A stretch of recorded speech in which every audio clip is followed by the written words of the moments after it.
Тулпар эрди сактайт, эр элди сактайт дегенде кыргыз жоокерлеринин жашоосунда тулпарсыз элестетүү мүмкүн эмес.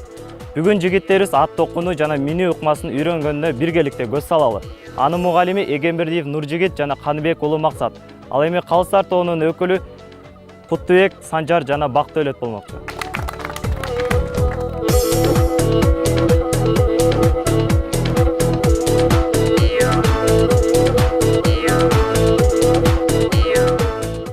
Саламатсыздар балдар, бүгүнкү көргөзмө сабакта мен силерди ат жабдыктары менен тааныштырып, ат токканды үйрөтөм. Анда эмесе баштасак, эң башында эле ат токканда биз аттын башынан башталат. Силер көрүп турган эле аттын башында ноктосу салынып турат. Ноктонун учундагы бул жип чылбыр деп аталат. Чылбырдын мааниси эмнеде? Чылбырдын жардамы менен биз атты жетелеп, жана болсо мамага байлап койсок болот. Кийинки болуп, салынган ноктонун үстүнөн болсо жүгөн катылат. Жүгөндү катып жатканда эң оболу эле алып аттын оозунан ооздугун өткөрө алабыз. Коркпой эле ат тиштейт.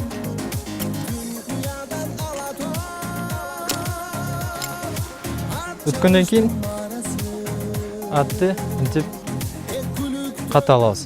Кийинчерээк болсо сакалдырыктарын бири-бирине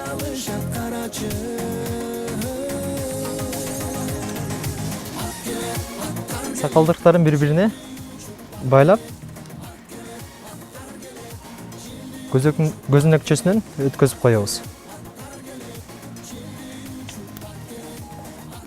Кийинки болуп биз эр токууга өтөбүз. Эң биринчиден эле болуп биз ичмекти салабыз. Ичмекти салганда балдар карагыла, мындай ыкма менен салабыз. Тердикти да ошондой ыкма менен. Асарды мындан жайып коебуз. Кийинки болуп болсо, ичмектен кийин тердик кетет. Тердикти да ичмектегидей эле мындай ыкма менен салып коебуз. Кийинчерээк балдар аттын ошол тердикти оңдош үчүнчү аттын эки тарабын өтөрбестен эле биз мындай ыкма менен түздөп алсак болот. Тең салмактуу эки тарабынан басып, түздөп теңдеп алабыз. Тердиктен кийин болсо, биз эр токумду коебуз. Балдар силер көргөндөй эле эр токумдун алдында болсо, бул көмөлдүрүү бар, ал эми артында болсо куюшканы бар.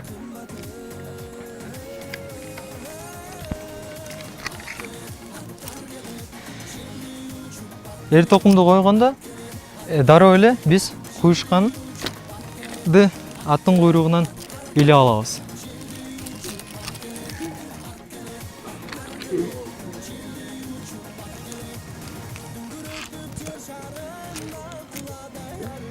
Куюшкандын куткунун аттын куйругунан өткөзгөн соң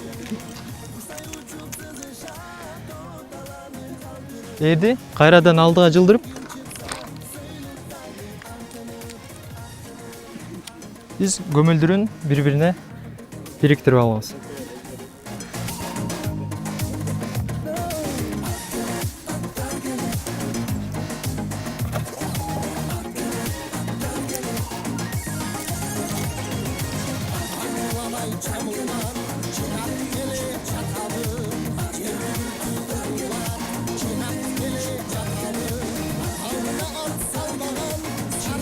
Көмөлдүрүктү бири-бирине бириктиргенден кийин биз үзөңгүлөрдү түшүрүп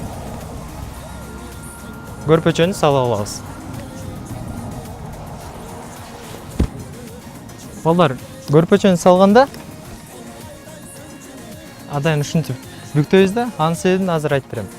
Негизинен эле атка отурганда атты мингенде бир эле адам минет да, бирок эгерде экинчи адамды учкаштыргысы келсе, көрпөчөнү алат дагы мындайынан жайып алат.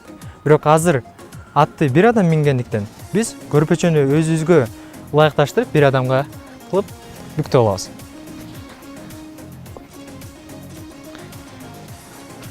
Ошондой эле көрпөчөнү теңдеп түздөп алабыз. Эң салмакты басып айганда болсо биз басмайылды тартабыз.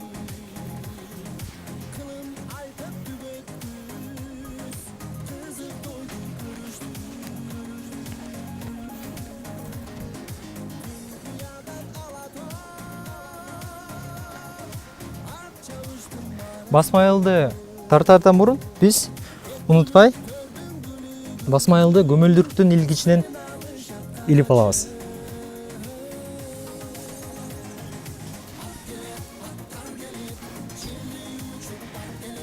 Эми болсо басмайылды бири-бирине бириктиребиз. Бириктиргенде балдар менен өткөзүп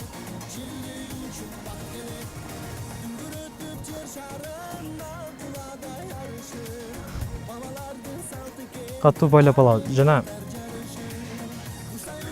мындай акны менен катуу байлап алабыз. Биринчи сайбыз, көтөрөбүз. Сайбыз, көтөрөбүз. Ушул ыкманы бир нече жолу кайталайбыз.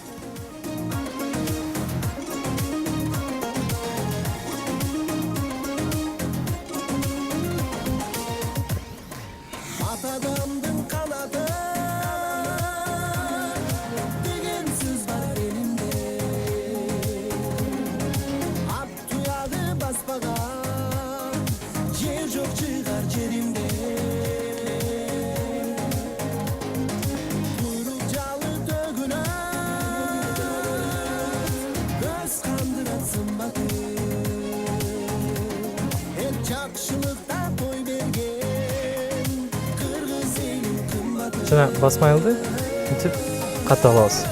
Бул тарабынан өткөзүп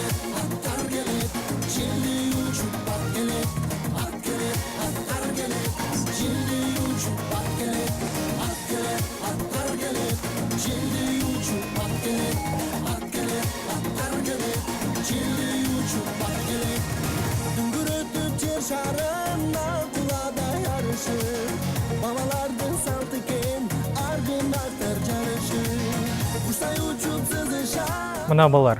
Анда эмесе эр токум токулду, ат минүүгө даяр.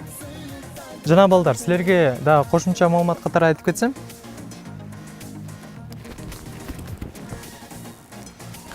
силер көңүл бурсаңар керек. Бул жерде эрде мындай жиптер турат. Бул жиптердин аталышы болсо канжага деп аталат. Эгерде силерде жүктөрүңөр болсо, жүктөрдү ушул жиптерге байлап ат үстүндө минсе болот.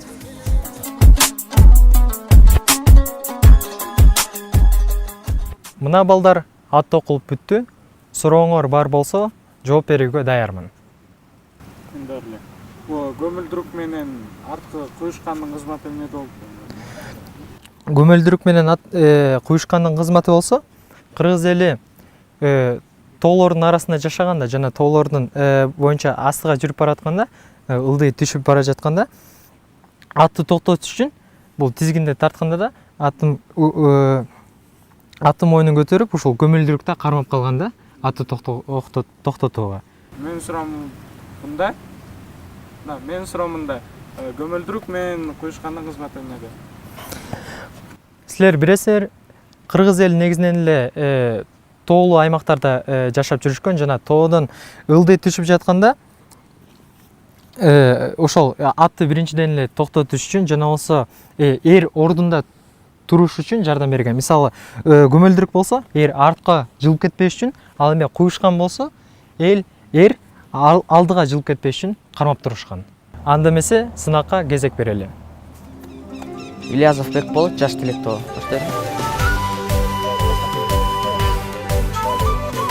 Эң биринчи жүгөндү тагабыз. Жүгөн ооздугун такабыз да атка.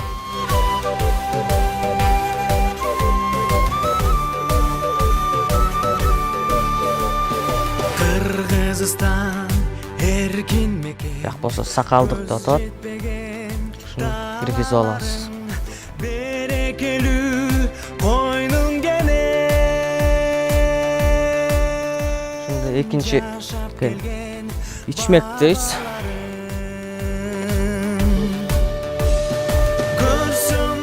Анда болсо жердикти салабыз. Өзүңдү бийик сеземин, турагым Тердиктен эрди. Кыргызстан ыйык мекени. Арткараак кылып коюп турган куюшканды илип алабыз.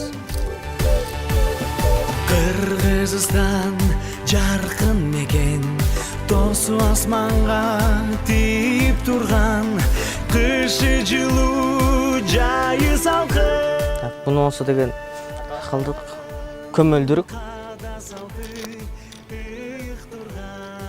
Ошончо ат немесине тагабыз, өзүнүн размерине. Жердин эченин өзүңдү бийик сеземин, турак Эми болсо көрпөчөсүн тагабыз. Кыргызстан ыйык мекени. Көрпөчөдөн басмайыл тагабыз. Басмайыл жипжага калат.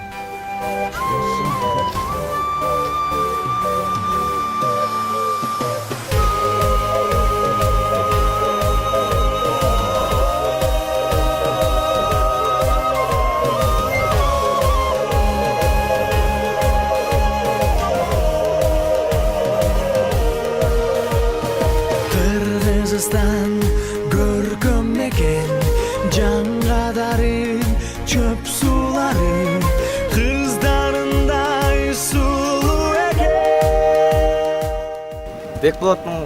Бекболоттун атасын айтып келсек, куюшкан оролуп калган могу жери. Себеби куюшкан түз болуш керек болчу. Атты бастырганда моя жоруп, атка зыяны келет. Анан сенин экинчи катаң могу жерден басмайылды, сен бияктан 3 оройт, сен 4-нчү ороп, ошон үчүн бияң жакшы тартып алабыз. Болду, калган жакшы. Азамат. Өзүңдү бийик сеземин, турагым турган жерин.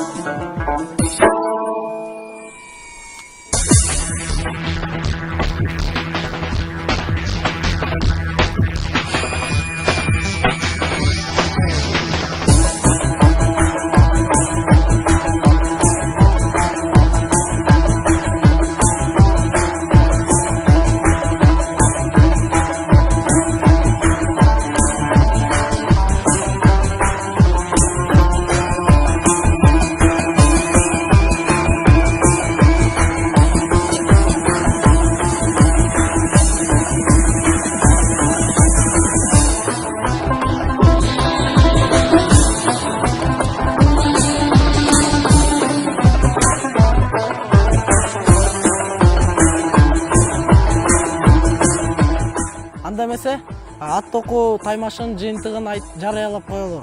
6-орун жаш тилек тобу 3,7 упай. 5-орун мүрөк тобу 3,8 упай. 4-орун эл нуру тобу 4 упай. 3-орун Акшумкар тобу 4,2 упай. 2-орунга Мурас тобу чыкты. 4,3 упай. Эң биринчи болуп Асылдар тобу болду. 4,8 упай.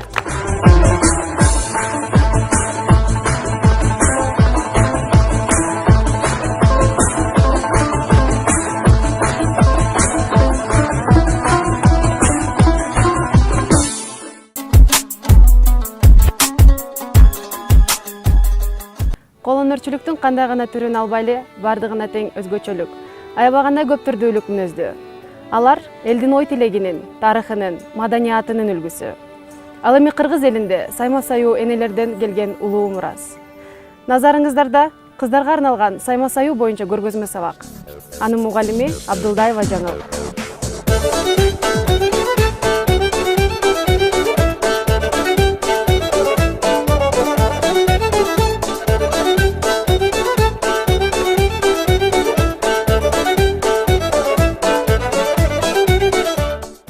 Анда эмесе кыздар бүгүнкү жумушубузду баштайбыз. Мен биринчи силерге эскиздерди таратып берем. ушул сүрөттөрдү силердин кечээки даярдаган кийиздин үстүнө так эле ушундай масштаб менен түшүрүшүңөр керек.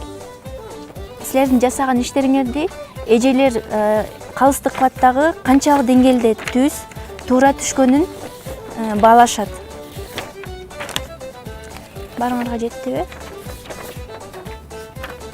Сага бир жеткен жок. Кечээки өзүңөр жасаган ак кийиздин бетине ийненин жардамы менен эскиздин бетиндеги сүрөттөрдү түшүрөсүңөр. Негизги кийиздин бетине силер 4 бурчтуктуу ромбду жармаштыргандан кийин үстүнө оюсун сала баштайсыңар. Сен азыр ичине ою салып баштаганда алар ичине кирип кетет. Бул жагынан ою салып баштагандачы, ошондуктан четтерин бекем кылып бекитип, бир топ жолу мынтип сайып чык. 1 сантиметр аралыкта могул жакты катуу бекитип чык. Анан баарыңар бекитип бүткөндөн кийин мага текшертип, андан кийин ичиндеги оюсун жасап баштайсыңар. Азыркы учурда панонун ичиндеги оюсун кылып атам да азыр. Биринчи жолу кармагандыктан башында кыйыныраак болду, бирок азыр көнүп бартам да уже. Мурун жон гана үйдө майда барат тикмечилик менен алектенсем, мындакта андай эмес экен. Башкача ийне, башкача материал, абдан мындай кылдаттык менен кылыш керек экен муну. Негизи эле ушуну айткым келип жатат. Мен негизи эле мындай кол өнөрчүлүк жакта, тикме жакта мындай көп жакшы кызыкпайм да, көбүнчө мындай би музыкага кызыгам. Анан биринчи жолу тиккенге мындай сайганга билбейм, эмнедир кыйынчылык болот. Улам мындай кылсам окшошпойт.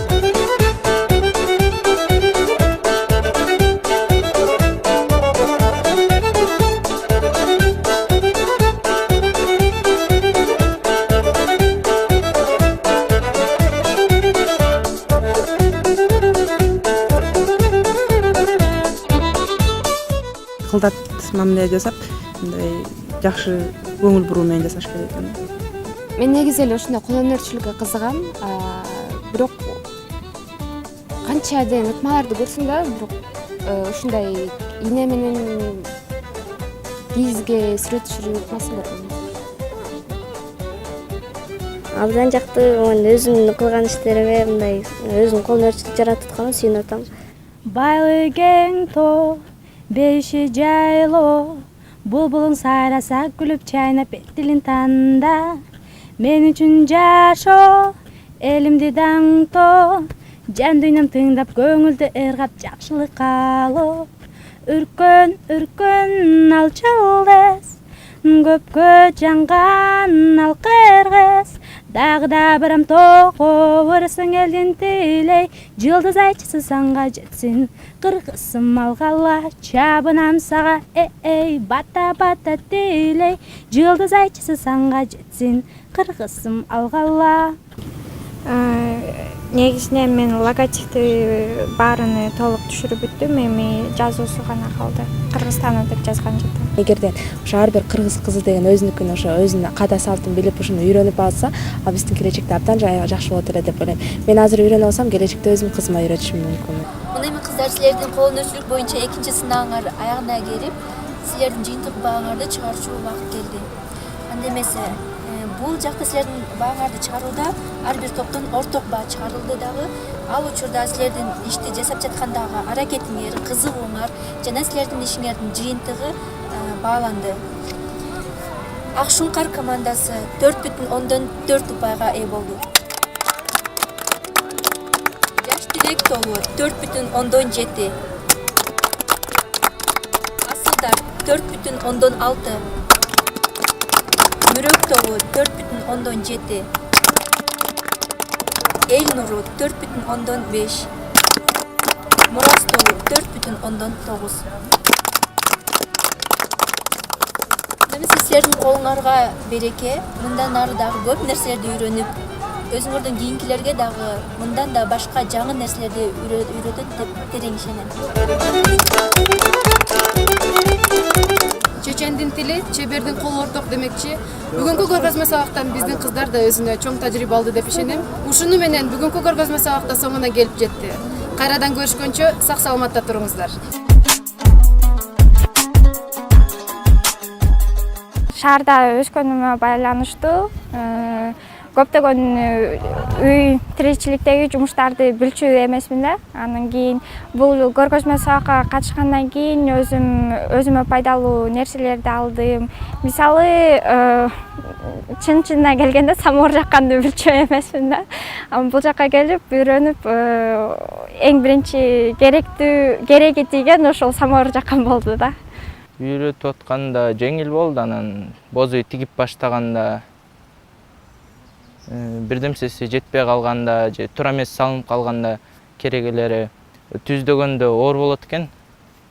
Ал боз үйдө бир киши тиге албайт. Анан минимум как 15 киши, 10 кишидей керек экен. Ошондо түшүндүм.